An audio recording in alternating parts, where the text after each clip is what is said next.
Hello friends, you are welcome to our YouTube channel. आज की इस वीडियो में हम एक बहुत ही famous poem the second coming को डिस्कस करेंगे। इस पोएम को एक आयरिश पोएट W.B. ईट्स के द्वारा लिखा गया था। W.B. ईट्स का फुल नाम है विलियम बटलर ईट्स। इन्होंने इस पोएम को 1919 में कंपोज किया था और इसे फर्स्ट टाइम पब्लिश किया गया था 1920 में। एक मैगज़ीन है जिसका नाम है द डायल और इसी मैगज़ीन में इसे फर्स्ट टाइम पब्लिश किया गया था। W.B. ईट्स को नोबेल प्राइज़ से भी सम्मानित किया गया था लिटरेचर के लिए 1923 में। ये भी एक इम्पॉर्टेंट पॉइंट है। तो ये जो हमारी पोएम है द सेकंड कमिंग, इसके टाइटल को डिस्कस कर लेते हैं। द सेकंड कमिंग का मतलब होता है कि क्राइस्ट का फिर से अवतार होने वाला है। क्राइस्ट दोबारा से जन्म लेने वाले हैं जो कि एक नई सभ्यता की शुरुआत करेंगे। पोएट कहना चाहते हैं कि जो आधुनिक ईसाई सभ्यता है ये अपनी मूल बिंदु से हट गई है। ये अपने जन्मदाता के सिद्धांतों को, विचारों को नहीं फॉलो कर रही है। पोएट कहता है कि 2000 साल पहले भी क्राइस्ट का जन्म हुआ था।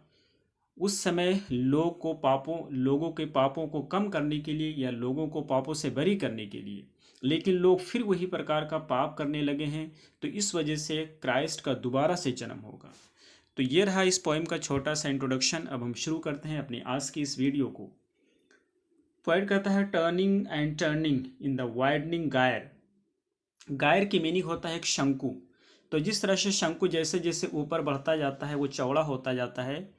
पोएट कहता है कि इसी तरीके से एक जो सभ्यता होती है, जो एक सभ्यता एक नए सभ्यता को जन्म देती है और जैसे जैसे वो सभ्यता पुरानी होती जाती है उस सभ्यता के जो भी लोग होते हैं उसके जन्मदाता को, उसके विचारों को और सिद्धांतों को भूल जाते हैं। और इस चीज़ को पोएट एक एग्जाम्पल से समझाता है। The falcon can not hear the falconer. Poet कहता है फैल्कन की मीनिंग होता है बाज और फैल्कनर की मीनिंग होता है बाजीगर। तो पोएट कहता है जो फैल्कन यानी कि जो बाज है वो अपनी बाजीगर की नहीं सुन रहा है। थिंग्स फॉल अपार्ट, चीज़ें बिखर सी गई हैं। The centre can not hold, और केंद्र का उस पर कोई नियंत्रण नहीं है। यानी पोएट ये कहना चाहता है कि जो बाज है वो अपनी बाजीगर से काफ़ी दूर चला गया है, काफ़ी ऊंचाई पे चला गया है। इसकी वजह से उसके बाजीगर का उस पर कोई कंट्रोल नहीं है और बाज भी अपने बाजीगर की बातों को नहीं सुनता है। जिस तरह से एक सभ्यता बहुत ज़्यादा विस्तृत हो जाती है, बहुत ज़्यादा फैल जाती है तो अपने पुराने सिद्धांतों को भूल जाती है।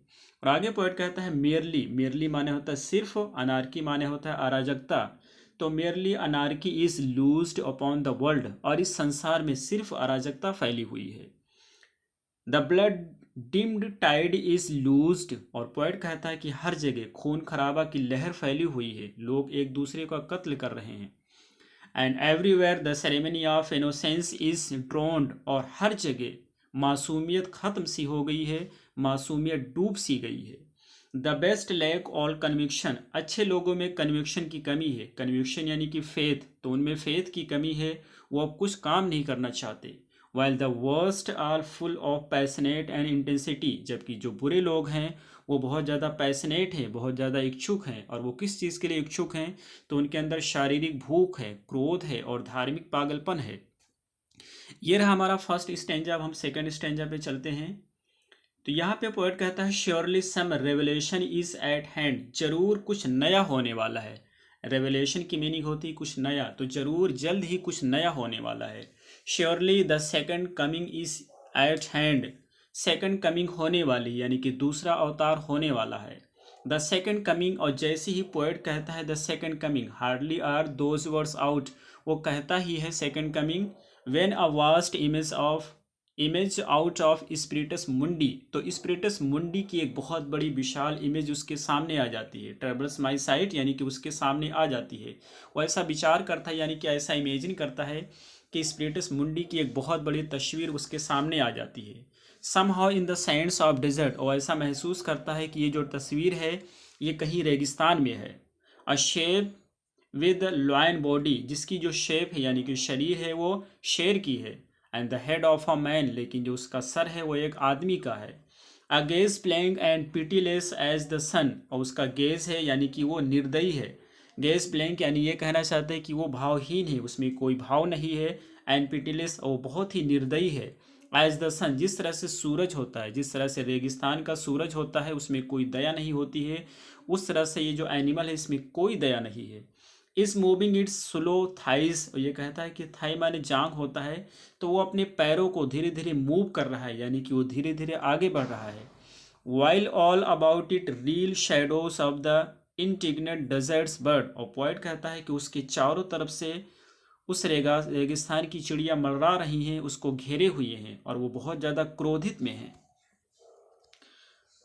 आगे पोइट कहता है द डार्कनेस ड्रॉप्स अगेन, अचानक वो तस्वीर उसकी आंखों के सामने से गायब हो जाती है और अंधेरा छा जाता है। बट नाउ आई नो, लेकिन पोइट कहता है कि अब मुझे पता चल गया है, अब मैं जान गया हूँ that 20 centuries of the stormy sleep, कि ये जो ईसाई सभ्यता है, ये जो 20 साल से एक पत्थर की तरह सो रही थी, were vexed to nightmare by a rocking cradle, तो ये अपने पालने के हिलने से इसकी नींद में खलल पैदा हो गई है, इसकी नींद भंग हो गई है और अब ये बेदार हो गया है। एंड वॉट रब बीस्ट, और ये कहता है कि जो नई सभ्यता होगी वो बहुत ज़्यादा भयानक होगी, बहुत ज़्यादा डरावनी होगी। Its hour come round at last, और इसे इसके अवतार होने का यानी कि जन्म लेने का समय आ गया है। Slouched towards Bethlehem to be born, और ये जो है मंद मंद कदमों से, धीमी गति से बेथलेहम की तरफ जा रहा है। बेथलेहम जहाँ पे क्राइस्ट के पहला अवतार हुआ था वहीं पर जा रहा है अपना दूसरे अवतार लेने के लिए या फिर जन्म लेने के लिए। तो आई होप कि ये पोएम आपको समझ आई होगी। फिर मिलते हैं अगली वीडियो में। Till then take care, have a good time.